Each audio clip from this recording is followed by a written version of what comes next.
At 5:47 a.m. on a cold Thursday morning in November 2019, Danny Collins was methodically replacing $19 million in cartel money with counterfeits in an industrial garage outside El Paso.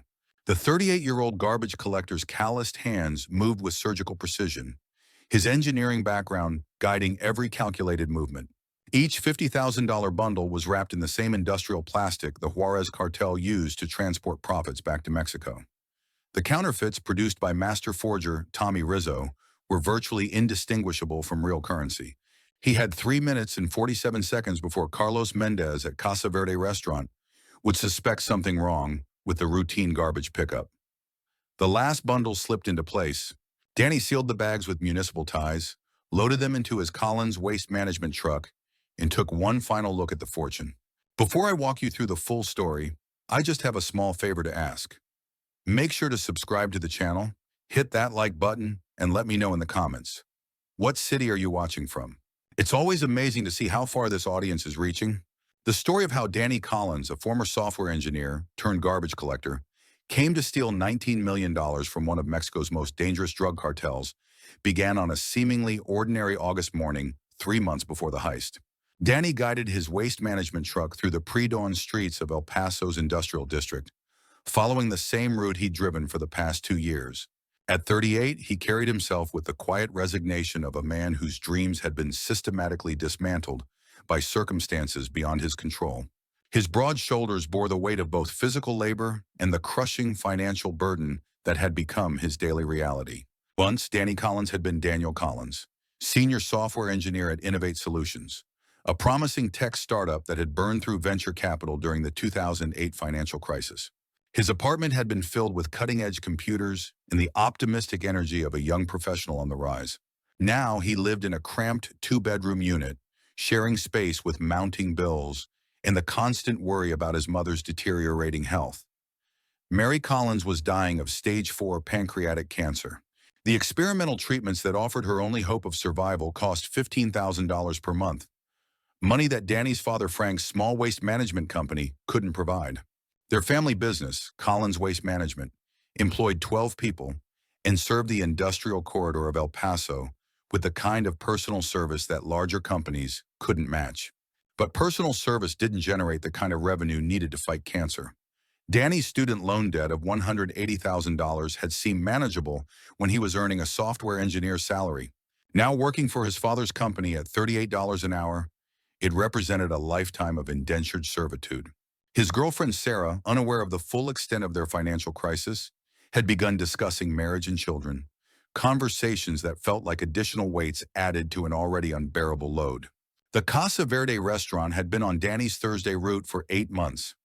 Located in a converted warehouse in the industrial district, it served authentic Mexican cuisine to the workers and truck drivers who passed through the area. The owner, Carlos Mendez, was always present during the morning garbage pickup, personally supervising the removal of what he claimed were unusually heavy bags of kitchen waste. Carlos was a nervous man in his early 50s, with prematurely gray hair and eyes that never quite met Danny's directly. He insisted on helping load the bags himself and always tipped Danny $50 for being careful with the restaurant's refuse. The tip was generous enough to be memorable, but not so large as to attract unwanted attention. On this particular Thursday morning, as Danny maneuvered one of the heavier bags into his truck, the plastic split along a stress point. Vacuum-sealed packages tumbled onto the asphalt, their contents unmistakably clear through the clear plastic wrapping. Bundles of cash, neatly organized by denomination, had been disguised among what appeared to be food waste. Carlos moved with desperate speed to collect the packages, his hands shaking as he stuffed them back into a replacement bag he produced from behind the restaurant's dumpster. His explanation came in rapid, broken English about old cash register receipts that the restaurant kept for tax purposes, but his panic was evident.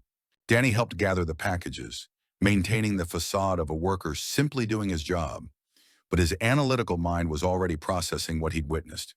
The engineering training that had once mapped out software architectures now calculated weights, volumes, and patterns.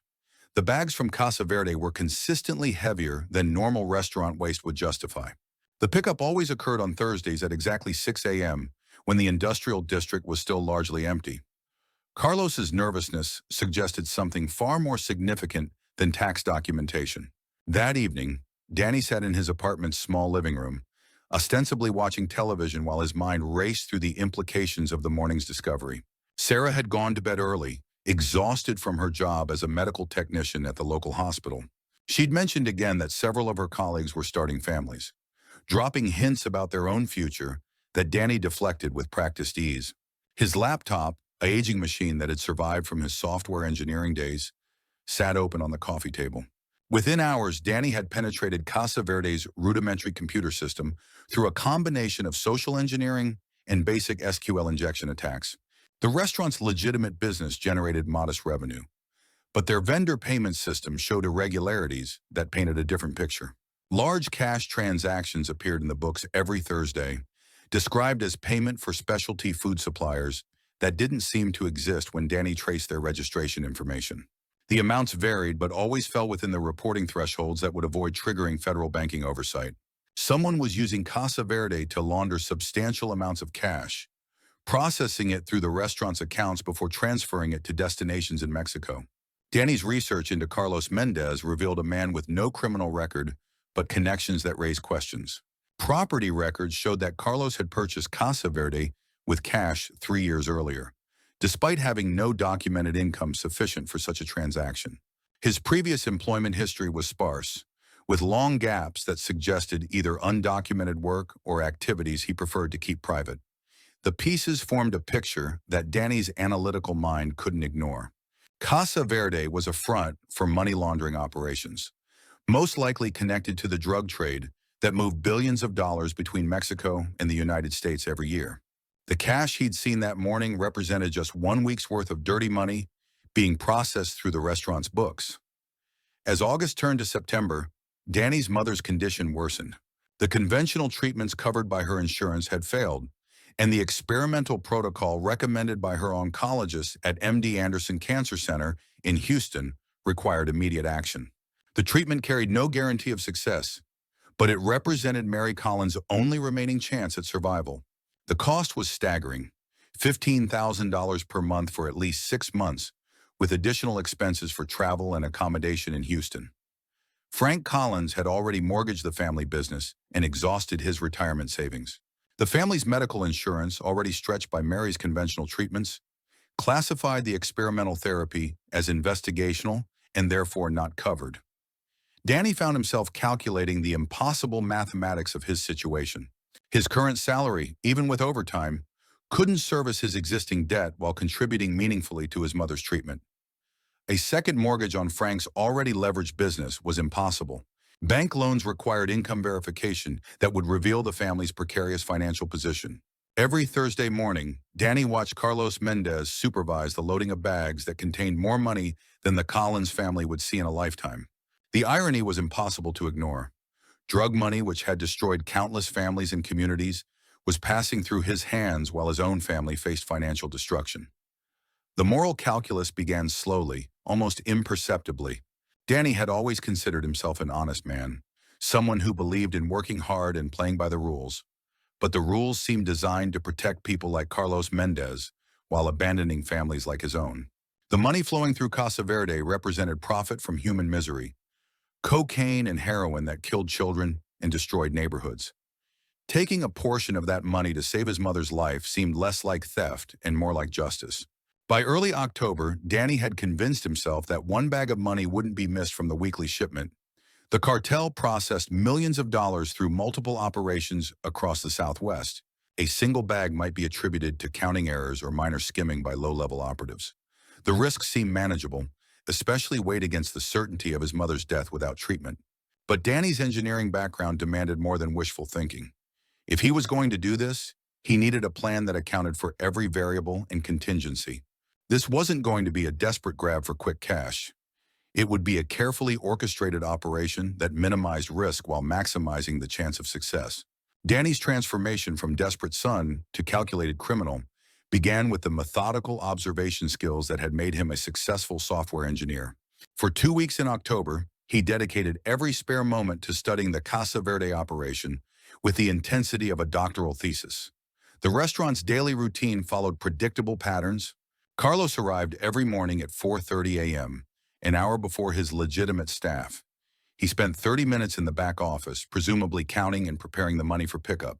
The bags were always ready by the time Danny's truck arrived at 6 a.m., and Carlos insisted on personally supervising their loading. Danny noticed that Carlos's behavior on Thursdays differed subtly from other days. The restaurant owner was more alert, scanning the empty streets for any signs of unusual activity. He positioned himself to maintain visual contact with both the garbage bags and the surrounding area while Danny worked. These weren't the actions of a man disposing of routine waste. They were the precautions of someone handling valuable and dangerous cargo. The money itself followed a consistent packaging protocol. Each bag contained approximately 12 to 15 vacuum-sealed bundles, wrapped in heavy-duty plastic designed to protect against moisture and odors. The bundles were surrounded by actual food waste, coffee grounds, vegetable peelings, and used napkins that would discourage casual inspection while providing legitimate cover for the bag's weight and volume. Using his laptop in the evenings, Danny expanded his digital investigation into the broader money laundering network. Casa Verde's financial records showed connections to a dozen similar establishments across El Paso, Tucson, and Albuquerque. The pattern was consistent. Small, family-owned restaurants in industrial areas, purchased with cash by owners with minimal documentation of prior income. The beauty of the operation lay in its simplicity. Restaurants generated large amounts of cash legitimately, making it nearly impossible to distinguish between revenue from food sales and money from drug trafficking. The cash was deposited in small amounts across multiple bank accounts, then wire transferred to businesses in Mexico that existed only on paper. By the time the money reached its final destination, it had been laundered through so many transactions that tracing its origin became practically impossible. Danny's analysis suggested that the Thursday pickup from Casa Verde represented approximately $2 to $3 million per week. Over the course of a month, the operation laundered between $8 and $12 million through the single restaurant. The scale was staggering and created an opportunity that Danny's desperate circumstances made increasingly attractive. But opportunity without capability remained merely fantasy. Danny needed to solve the practical problems of stealing money from people who killed for much smaller provocations. The cartel's response to theft was legendary in its brutality, and Carlos Mendez would be held responsible for any missing funds, regardless of how the loss occurred. The solution came to Danny during a sleepless night in late October, as he sat beside his mother's hospital bed watching her sleep. Mary Collins had lost 30 pounds since her diagnosis, and the conventional treatments had left her weak and nauseous. The experimental therapy represented hope, but hope that grew more distant with each passing day as the family's financial resources dwindled. Danny realized that he didn't need to steal the money. He needed to replace it. If the cartel received bags containing the expected weight and apparent contents, the deception might not be discovered until the money reached Mexico for final counting. By then, assuming he could produce convincing counterfeits, the investigation would focus on the Mexican end of the operation rather than the collection point in El Paso. The plan required access to a counterfeiter capable of producing currency that would pass casual inspection. Danny's father had spent decades in El Paso's construction industry, building relationships with subcontractors who operated in the gray areas between legitimate business and outright criminality. Among Frank Collins's contacts was Tommy Rizzo, a master craftsman who specialized in document forgery and had occasionally produced realistic currency for movie productions and elaborate pranks. Tommy was a small, nervous man in his 60s who operated out of a print shop that legitimately produced business cards and wedding invitations. His illegal work was conducted in a soundproof basement filled with specialized printing equipment and chemical processing stations. Danny approached him carefully, initially claiming to need fake identification documents for an immigration case involving Sarah's family. The conversation evolved gradually over several visits. Danny learned that Tommy's currency work had evolved beyond simple counterfeiting into the production of prop money for film and television productions. His bills could fool most people under casual examination, though they wouldn't survive the scrutiny of bank tellers or sophisticated detection equipment. For the Casa Verde operation, casual inspection was sufficient.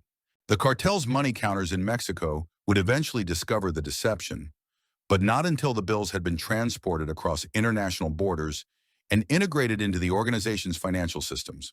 The delay would complicate any investigation and make it difficult to pinpoint where the substitution had occurred.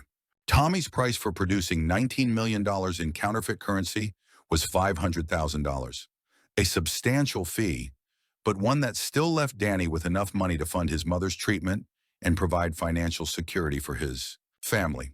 The production timeline was 3 weeks, during which Tommy would need detailed specifications for the bill's appearance, aging, and packaging. Danny provided exact measurements and photographs of the bundles he'd observed, along with samples of the vacuum-sealed packaging materials that Carlos used. Every detail needed to be perfect, from the slight discoloration that came from prolonged storage to the specific way the bills were folded and bundled. A single inconsistency could trigger suspicion that would unravel the entire operation. While Tommy worked on the counterfeits, Danny began preparing the infrastructure for the heist itself. He rented an industrial garage under a false name, paying cash for 6 months in advance and using fake identification documents that Tommy had provided as part of their agreement. The garage was located in a light industrial area 15 minutes from Casa Verde, far enough to avoid suspicion, but close enough to maintain the tight timeline the operation required. Danny also began modifying his daily routine to establish patterns that would seem normal after the theft. He started taking circuitous routes between stops on his garbage collection rounds, claiming to avoid traffic congestion while actually familiarizing himself with alternative escape routes. He purchased a second cell phone and established accounts with cryptocurrency exchanges, preparing to convert and hide the stolen money quickly if the investigation moved faster than anticipated. The most challenging aspect of the preparation was maintaining normalcy in his personal relationships. Sarah had begun to notice Danny's distraction and mood changes, attributing them to stress about his mother's condition.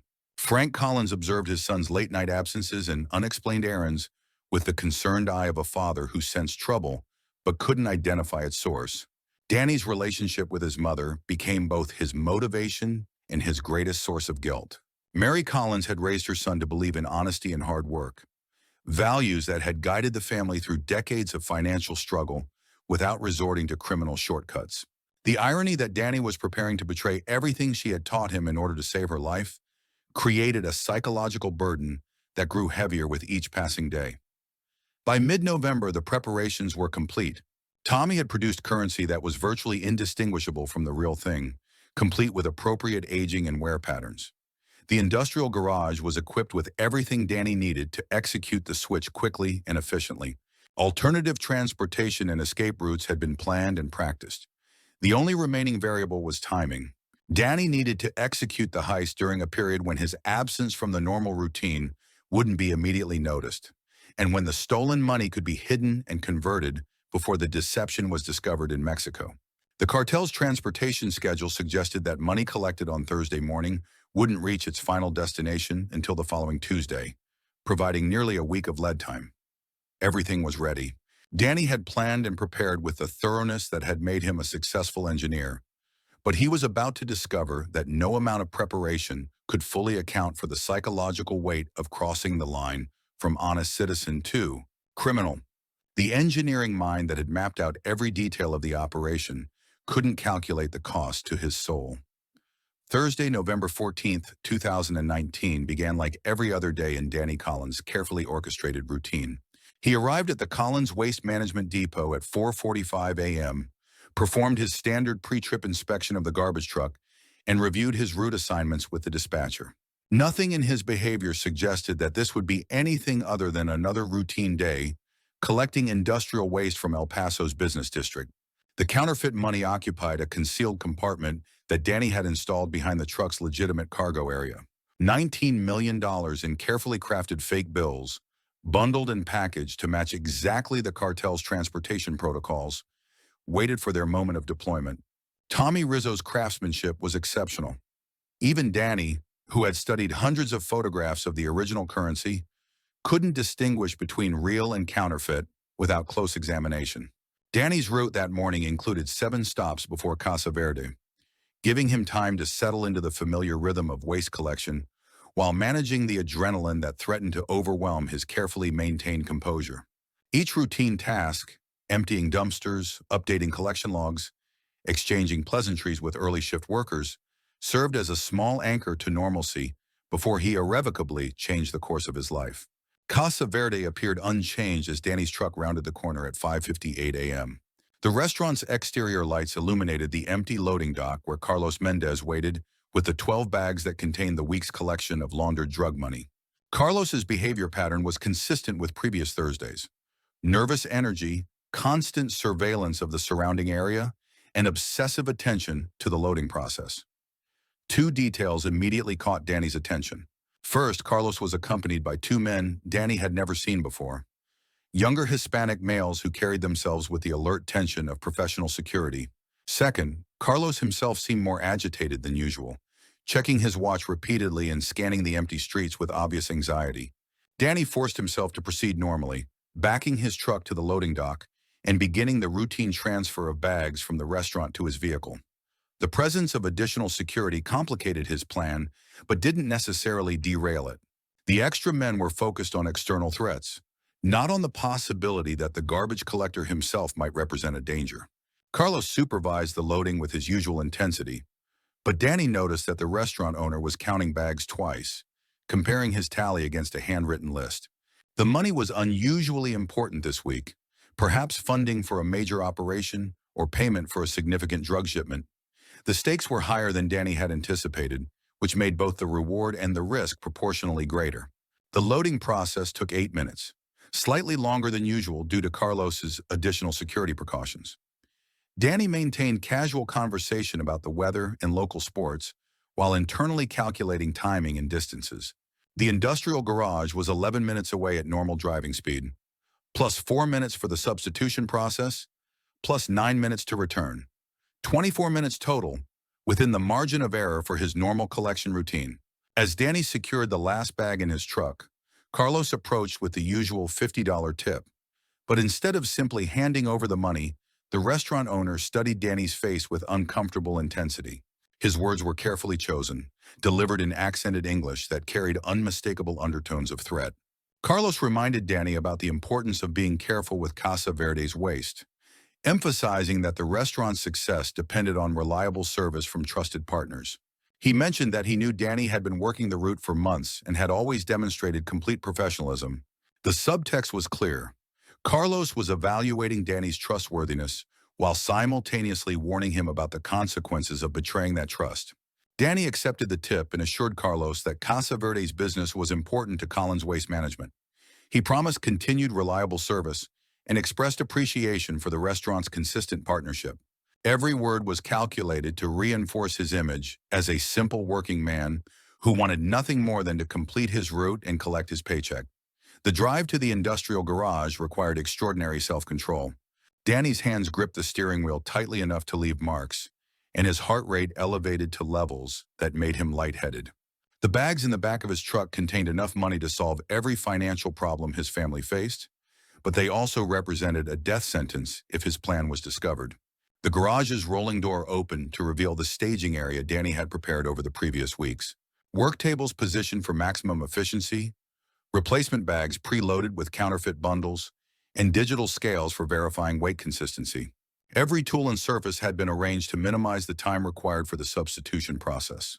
Danny worked with mechanical precision, transferring each bag from his truck to the work area and methodically replacing real money with counterfeit alternatives.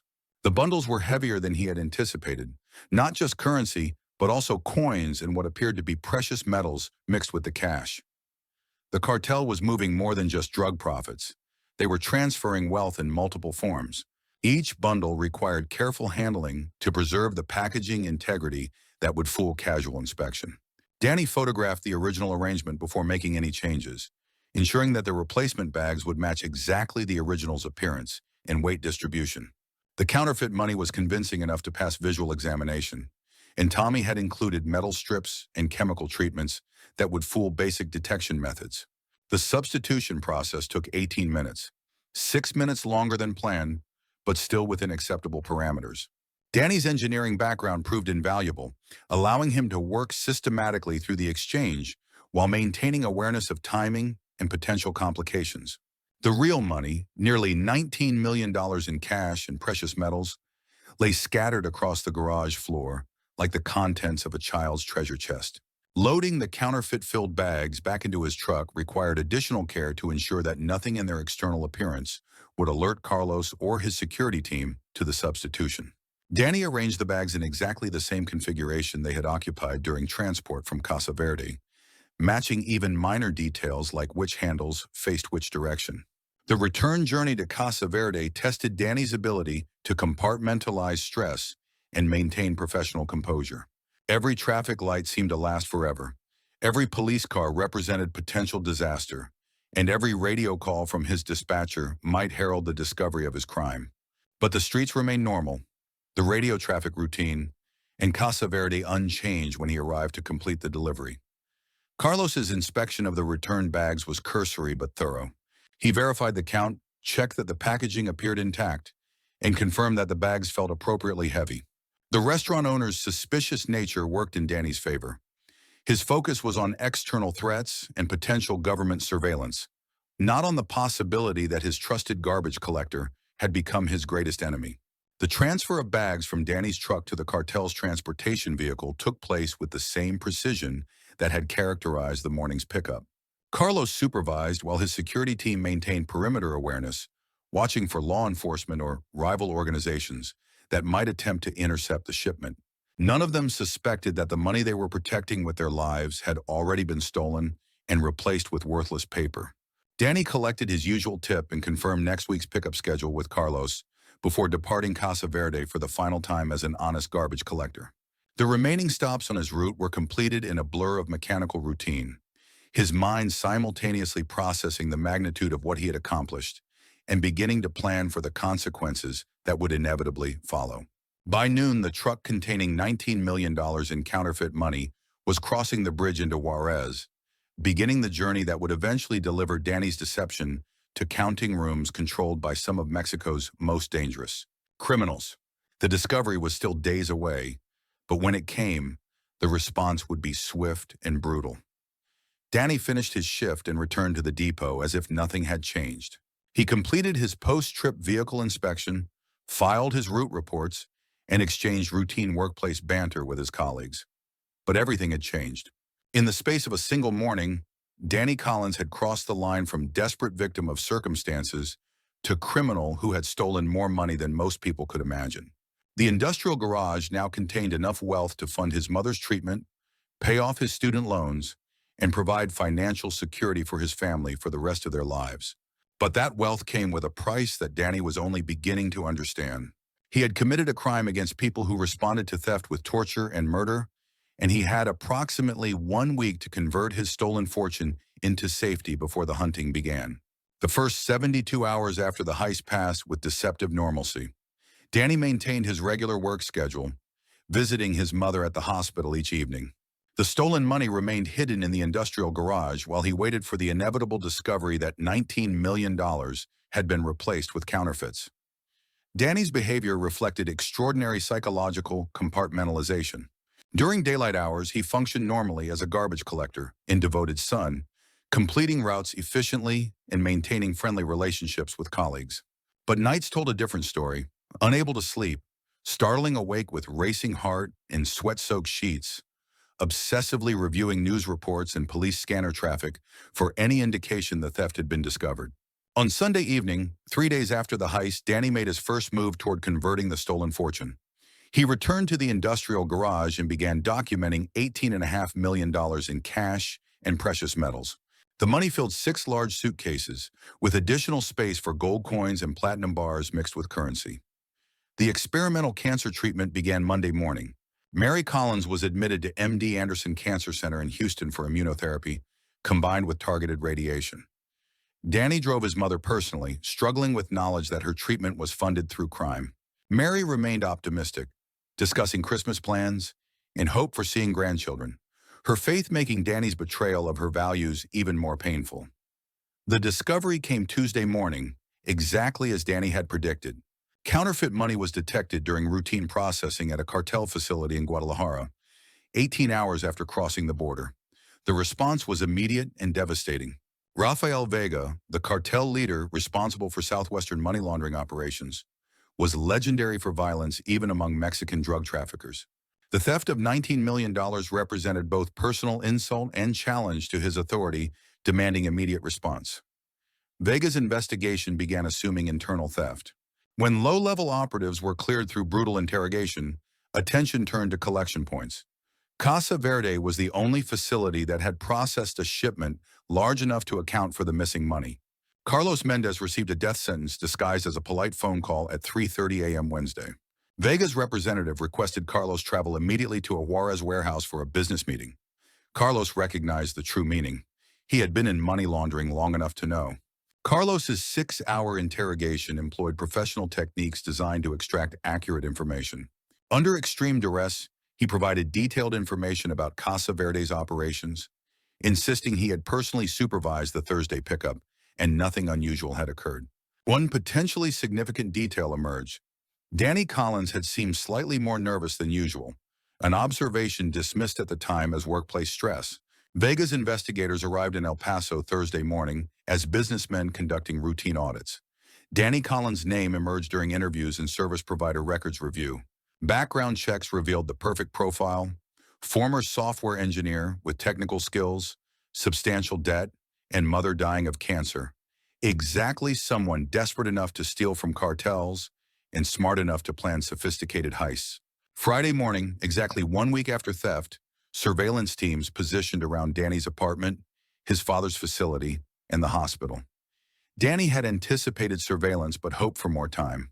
He noticed the signs Friday afternoon: sedans appearing too frequently in rearview mirrors, strangers studying his vehicle in hospital parking garage, changes in people's behavior during routine activities. Psychological pressure transformed Danny's composure into barely controlled panic. Unable to concentrate, jumping at sounds, checking locks obsessively. Sleep became impossible, appetite disappeared. The weight of crime combined with certainty of violent retribution broke down mental barriers he had constructed to justify his actions. The most painful aspect was how surveillance impacted visiting his mother. The experimental therapy showed promising results. Scans indicated cancer progression had slowed significantly. Mary was responding well, regaining strength and optimism, but Danny's visits had become dangerous for both of them. Every moment with family increased risk that innocent people would be caught in approaching violence. By Sunday, 1 week after the heist, Danny realized his escape window was closing rapidly. The surveillance teams had identified his patterns and would notice any deviation. Converting cash into cryptocurrency required access to monitored equipment and services.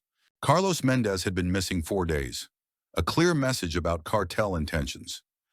Danny had perhaps 48 hours before operatives moved from surveillance to capture.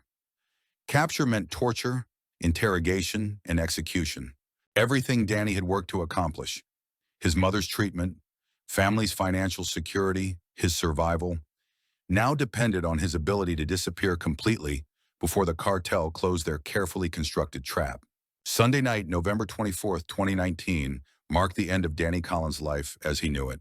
Surveillance teams had been tracking him for 3 days, and Rafael Vega had authorized direct intervention to recover the stolen money and eliminate everyone involved. Danny's escape began with a life-saving phone call.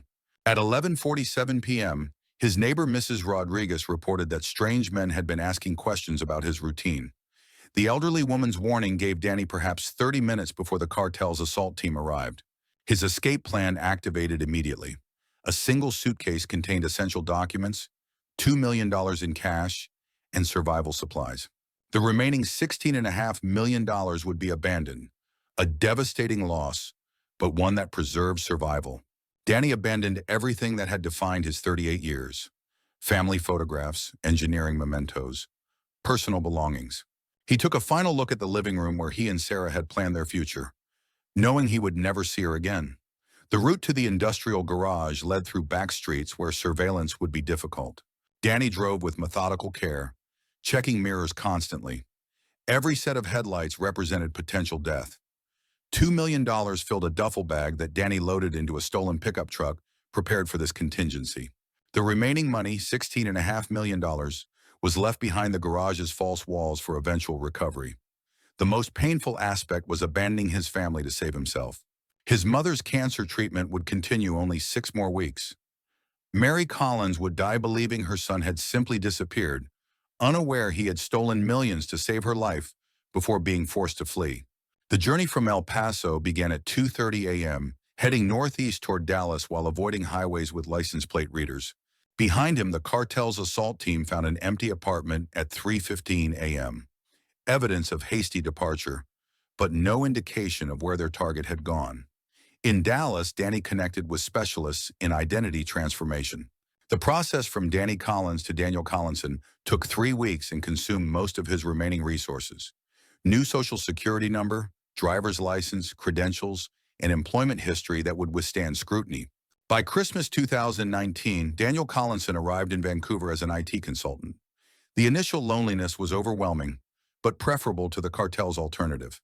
Danny's mother died January 15, 2020, 6 weeks after his disappearance. The experimental treatment had shown promise, but financial resources were exhausted. Mary Collins passed away wondering why her son had abandoned her. 2 years later, Danny learned of his father's death through monitored internet searches. Frank Collins suffered a heart attack at the waste management facility. Danny's sister inherited the company, but was forced to sell within 6 months to cover accumulated debts. The destruction of his family represented the true cost of Danny's crime. He had stolen $19 million to save his mother's life, but was forced to abandon her before the money could achieve its purpose.